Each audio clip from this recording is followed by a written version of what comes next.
then. Hello. Hello. I put makeup on just to film the video, so yeah, come on then. Oh, okay. Oh, blooming heckers, Ronald. I had the perfect lighting as well. Good boy. Hi. Welcome back to my channel. Welcome back to a new video. I'm sat with my little dog. Okay. I've completely moved angles since I started the video a couple of seconds ago. I think we're just gonna fully move up. I'm thinking he might not be here for the whole video, but he might be here for a bit of it. But I am back to film my book review video. I do one of these. I used to do them every 6 months. I've not done one in a long time. I've just been a bit off it with my content altogether, to be honest. Not off it. Like, I've been wanting to film content. I've just not been in the right routine. I've broke up for Christmas now, so I'm thinking I can film some content here on YouTube. You gotta love him. He's in a mood with me now. If you've been a long time viewer of my channel, you will know Ronnie. Ronnie is my brother's dog. I've not introduced him, but he's called Ronnie, and he's my brother and sister-in-law's dog. And I've been looking after Ronnie since he was a puppy. I used to do like vlogs, Vlogmas. He's been in my Vlogmas a few years when I used to do that, and he was a little pup, and now he's a big dog, big softy, and he's around at our house to stay, so that's why he's here. I hope you don't mind him joining for this video. But yeah, I'm gonna share my book reviews. A lot of the books that I'm going to share in today's video were really, really good, and like genuinely would recommend to pick up off the shelf. So if you are in a bit of like a reading slump at the minute and you need a few recommendations, this is the vid for you. Thank you so much for tuning into this video. If you are watching, I know that I've not vlogged or filmed for ages, so it's a bit like random with this video, but I'm hoping in the new year to get back into filming content on here and on TikTok as well. I'm going to go in a little bit of a random order when it comes to talking about these books. I think I'm going to start with this one, which is I'm Glad My Mom Died by Jeanette McCurdy. This book was a really good read. I'm actually just going to get my Goodreads app up whilst I chat about them because I want to remember exactly what I rated them. If you don't already know, which I think everyone watching this will know because I talk about it all the bloody time, I've got Goodreads, which is an app where you can document what you're reading, you can share your reviews, and it's where I get all of my book recommendations from. I gave this one a 4 out of 5. This is a book that I saw a lot about throughout 2023, like on people's feeds, and I heard a lot of good things about it, and you know what? It was worth the hype. I literally wrote on my review, I totally jumped on the hype with this book, and I'm glad I did. It's basically an autobiography. I love an autobiography, by the way. Lily Allen's autobiography, amazing, and this was really, really good. I don't actually know Jeanette like that well. I never watched the Disney Channel when I was younger. I wasn't one of those kids. I was a CBBC kid. Didn't have the Disney Channel, didn't really know about iCarly. I mean, I recognised her, like I kind of knew who she was-ish, like I knew she was on iCarly, but I didn't really watch that. But I still really, really enjoyed the book. I feel like if you actually did watch her as a kid, it would be even better. It's about her life and how crazy her story is compared to other famous kids, basically. So when I think of like Miley Cyrus, obviously her dad's quite famous, and other kids who started out young, I find their lives so fascinating, like Britney Spears, Justin Timberlake, all of those, Tracy frickin' Beaker. But I just find that super interesting and fascinating, and her story is not quite what I expected. And basically what happened with her life was her stardom was very much because of her mum and her pushy mother, who was just something else. You find out all about, I've managed to actually click off of my review whilst I'm doing this video, I don't know how I've done that. It focuses a lot on her childhood and her mum bringing her up. And I mean, she did have a dad, but it talks more about the mum, and you better put your seatbelt on for this, boys and girls, because her mum was an absolute one of a kind, but not in the best way. She would encourage Jeanette to be thinner. She essentially encouraged her to have an eating disorder by saying she looked better when she was thinner, and she gave her different eating plans so that she wouldn't eat like carbs and stuff like that. It was just wild. And yeah, I've actually wrote in my review, it talks about her recovery from her childhood, although she was super famous, was still not ideal. I feel like it was her mum's dream for her to be famous, and because it didn't happen for her, she wanted her kid to then be famous. And I find that that is a super fascinating narrative. So I wrote in my review that it's very fast paced. I couldn't stop turning the page to find out what fresh hell her mum was serving up as she grew up. I was honestly gobsmacked. I couldn't stop turning the page and reading about her mum. She sounds like an absolute nightmare. I did put in my review that there is definitely themes of eating disorders, emotional abuse and trauma from just being around someone who was super toxic. Her mum dies. I mean, that's no spoiler because it's in the title, but it's about like all the feelings she has from her mum passing away and like reflecting on how she actually was. So it's really, really interesting, really, really good book. I got the hardcover, which I'm a paperback girl, so this was not like me, but I really, really enjoyed it. I thought it was really interesting and I'm really glad that I picked it up. Would definitely recommend this one. Good one to spend your Christmas pennies on. Not 100% sure what's going on there, so just let him crack on with it. I'm just gonna move the camera ever so slightly this way. He's going for the sofa. Okay, I'm gonna move on to the next hardback, mainly so that I can get it off of my knee. But the next book, oh my God, you guys, this book, I can't. This book was a 5 out of 5. This is Talking at Night by Claire Daverley. Daverley? I always hope that I'm pronouncing these names right. It was giving normal people. It was giving page turners. It was giving, oh my God, unbelievable book. I gave this 5 out of 5. It was just a bit of me. If you liked normal people, you'll like this. Very similar vibe, like in terms of how it's written, very Sally Rooney-esque. The story follows two main characters called Will and Rosie, and they meet as teenagers and he is best mates with her twin brother. So obviously that's a little bit complicated, not the easiest person to fall in love with, and they are like destined to be together basically, and then you kind of following that journey, but like it doesn't sit the best with the twin, you know what I mean, like it's kind of a bit messy. Just the story and like the way that it's written, there's this one line, I should have like highlighted it or something, I love like underlining my favourite lines, but there's one bit about how they wake up, like he slept over at their house and they wake up and she has marmalade on toast or marmalade on something, and I remember the way that that paragraph was written. I was on holiday in Mexico at the time when I was reading it, and I was just like, I could just imagine eating marmalade on toast. I'm sure it was marmalade on toast, I'm hoping right with that. It definitely said marmalade and something, and I could literally specifically remember it being laid on that sunbed, like in the most beautiful exotic place, thinking I could be literally sat in the UK eating marmalade on toast. That is how descriptively beautiful it was written. Anyway, they have like late night phone calls, hence Talking at Night. They do a lot of that, and then something awful happens and it's a massive twist. I think it is broken up into part 1 and part 2 if I remember correctly. I'm not gonna say what happens because it's not mentioned in the blurb, but I was just not expecting it at all. The way that it's written, it's at the perfect time as well. Like it's such an explosive twist, and it's like literally halfway through the book, so you're kind of going on from there like, what the hell.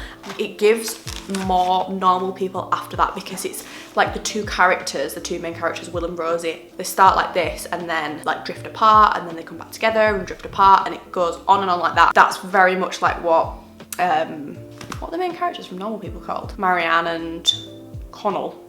Got there. Marianne and Connell, that's very much how it feels in that book, isn't it? Like, if you've read it anyway. Yeah, just a beautiful book and brilliant ending. Honestly, I will read this numerous times. I already know it. I won't go on and on about this. I feel like I've not even given you that much of the story, but it's very beautiful. The two characters are both likeable, kind of frustrating at times, but I feel like even the most lovable characters are quite frustrating as well at times. I feel like Normal People was Normal People because it was in lockdown and everyone was like watching it and talking about it online, but this hasn't had as much limelight, if any. Can't even remember how I found it. Loved it. Absolutely loved it. My friend is currently reading it. She's bookmarked this page, so I'm gonna give it straight back to her once I finish this video. It'd be a great winter read, actually. I mean, I know I read it on holiday, but you could read that in like January when it's all horrible outside. It would be a great one for January. Okay, we've got a sleepy pup again now.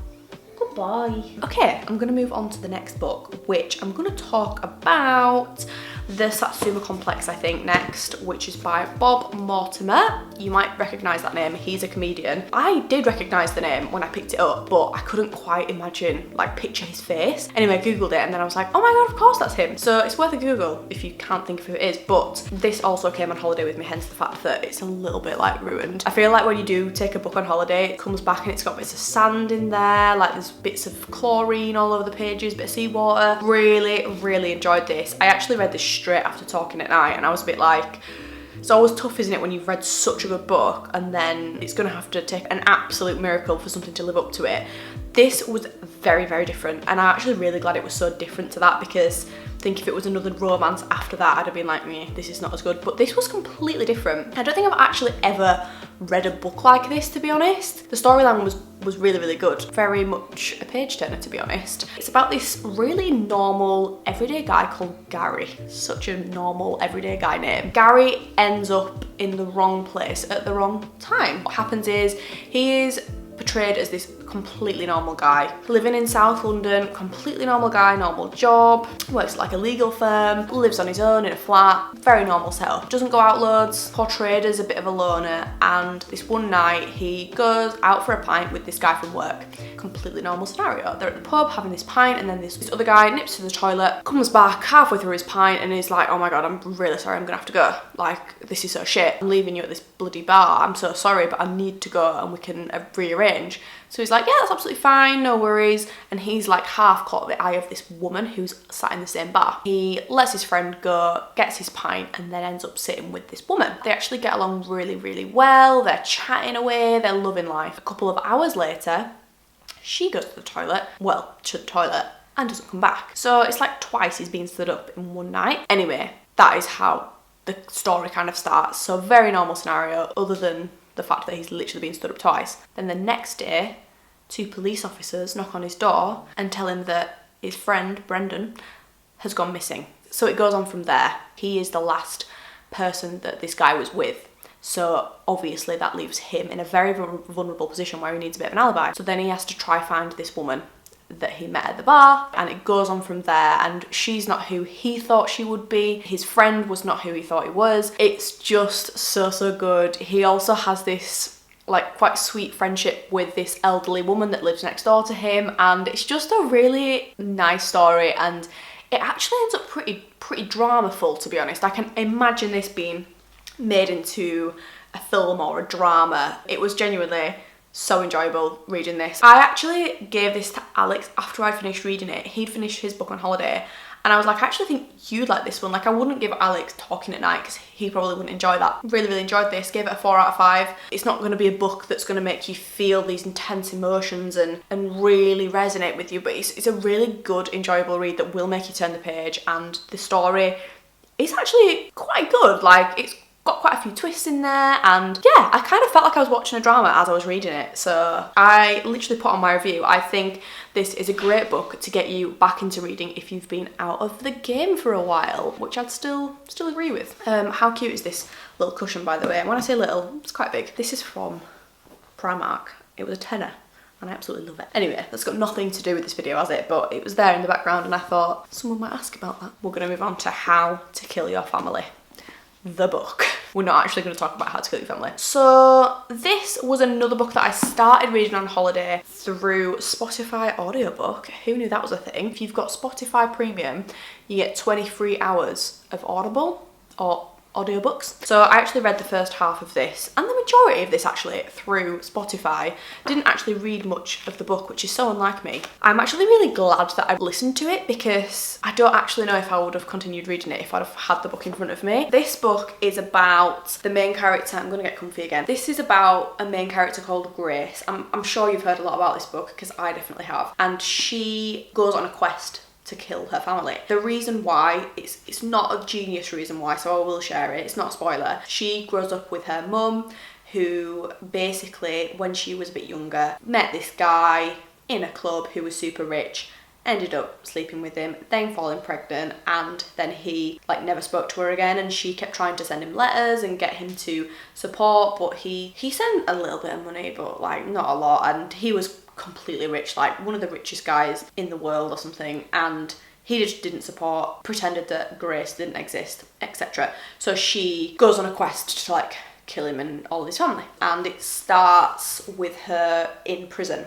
for a crime that is not killing her family. It's actually a different crime that she gets committed of. When the book starts, you know, she's half talking about the crime that she didn't commit and has been accused of, and then she's half talking about killing all of her family. It's quite a cool premise, and one that is definitely like book worthy, film worthy. That jumper honestly was so creased before. I'm sorry if I look like a bit of a slob. Me and Ronnie just chilling out. I feel like the premise was 10 out of 10, but it just wasn't executed as well. I always feel so bad when I say that a book's not what I thought it was going to be, if you know what I mean. I'm not an author, don't get me wrong. I'm not saying I could have done a better job, but I just feel like I had such high hopes for this. I genuinely thought this was going to be a complete page turner because I've heard such mixed reviews. I gave it a 3 out of 5. It took me a while to get through this, I'm not gonna lie. I ended up listening to it on the commute to work and on the way back from work, so it took me quite a while. Not as good as what I thought it was going to be, which was a bit gutting. I'm not saying that I wouldn't recommend it because it's still a good read and you might enjoy it more than me, but I just felt like some of it was a bit obvious and not as clever as it could have been. Would be very interested to hear your thoughts if you've read this one. Please let me know in the comments or send me a message. Okay, next I'm going to talk about The Maid by Nita Prose, however you pronounce it. This is my most recent read, I think. I finished it a couple of weeks ago. So this book I've had for quite a while. I've been meaning to read it for a while. I got it for my birthday in August. The premise, again, spot on. The premise is that there is a maid, Molly, who works in this grand, beautiful hotel, and she's very, very particular about her role, her job. You know, she takes it really, really seriously. She cleans everything to a state of perfection. That is a quote from the book. And then one of the days when she's cleaning one of the rooms, this very prestigious guest, she finds him dead in bed, and the story goes on from there. And obviously she is the person to find the body, therefore she has to find an alibi / she has to kind of defend herself. The plot of this starts out good. I mean, it's quite intriguing, right? Like, what has happened? How did he die? Was she involved? Blah, blah, blah. But she's a very, very honest and truthful person, so lying or doing the wrong thing disturbs her massively, if you know what I mean. Like, it's not like Molly to lie or to do anything that's not right. She's not a rule breaker, you know, she adheres to the rules. You know, we know that she's not involved, but we want to know what's happened. And put in my review, the plot really picks up momentum in the middle, and then it just teeters off a bit and got a little bit far-fetched for me, which it did. I found that I was really turning the page, like, kind of at the beginning and then definitely in the middle, and then as it got towards the end, I was like, where is this going? Like, what is going to have happened here? Like, not really buying it. And I'm not really like that. Like, I am happy with a far-fetched storyline. I do believe stuff, but this was borderline cheesy. If you've read this, let me know what you thought. I thought it was a bit cheesy, a bit cringy. There is quite a lot to the plot in the end, a couple of different stories going on, but I just think I just didn't really enjoy it as much as what I thought. I thought it was going to be like one of those top-notch thrillers where I was completely hooked and there's a twist at the end and I was just like, oh my gosh. But yeah, it wasn't. I actually didn't really love the ending. The ending didn't sum up how I understood the main character. Like, I understood her as, you know, this person who wouldn't break any rules, and then in the end it turned out, well, I don't want to give you any spoilers, but yeah, I was just a bit like, So yeah, I actually rated this a 2.5 out of 5. I feel a little bit bad for that, but didn't love it, to be honest, guys. And I'm not saying that no one else will. I have read mixed reviews on Goodreads. Just wasn't for me, this one. So it's going back on the pile. It's going back on the bookshelf. I'm ending the video on a high with Every Summer After by Carly Fortune. What am I sat on? Lip balm. Yeah, so I'm ending the book on a high with this one. I rated this a 4 out of 5. Really enjoyed it. Very summery read, like a perfect one to take on holiday. It's got 2 main characters. Percy, I remember Percy, and what's he called? Sam. That's it, Percy and Sam. I love the name Percy. Essentially Sam and his fam, they live by this beautiful lake. I imagine it's looked like this. And they live in this kind of like sleepy town and very much like nature-y vibes. And Percy doesn't. She lives, I think, in the city, and she goes to the lake every summer. Every summer she hangs out with Sam and his brother and his family, and their families become really close. She just loves being there with him and they end up falling in love with each other basically. And then something happens where she doesn't go back and they don't speak to each other for years. I think I can tell you this. I think it happens right at the start where you find out.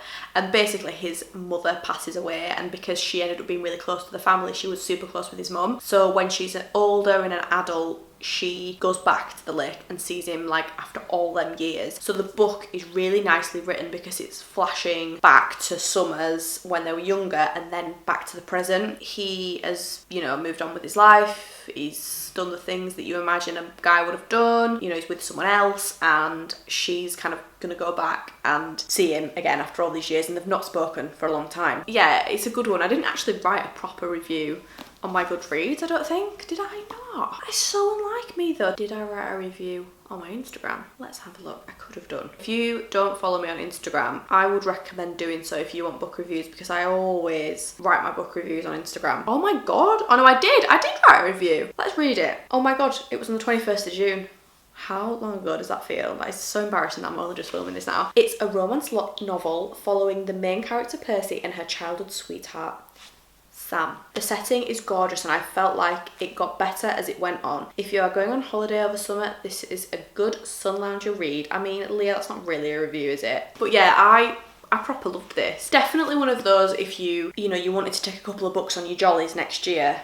This is a good one. Probably not the best for like January, although if you're wanting to escape the winter blues, this is probably a good one. But I really liked it. I gave it a 4 out of 5 stars. I can't remember if I said that. So that is all of the books that I've read. Majority I've read recently, apart from that Every Summer After, which I read in June. I wanted to share my current read, which I'm actually almost finished. I'm literally there. Like, I've only got that little bit more to read. I'll be dusting this bad boy off probably today and tomorrow. But this is the current book that I'm reading, Dolly Alderton, Good Material. Really enjoying it. I just wanted to include it in this video because I feel like I always do that in my book reviews. I always let you guys know what I'm reading at the minute. But this is Dolly Alderton. She wrote Everything I Know About Love and Ghosts.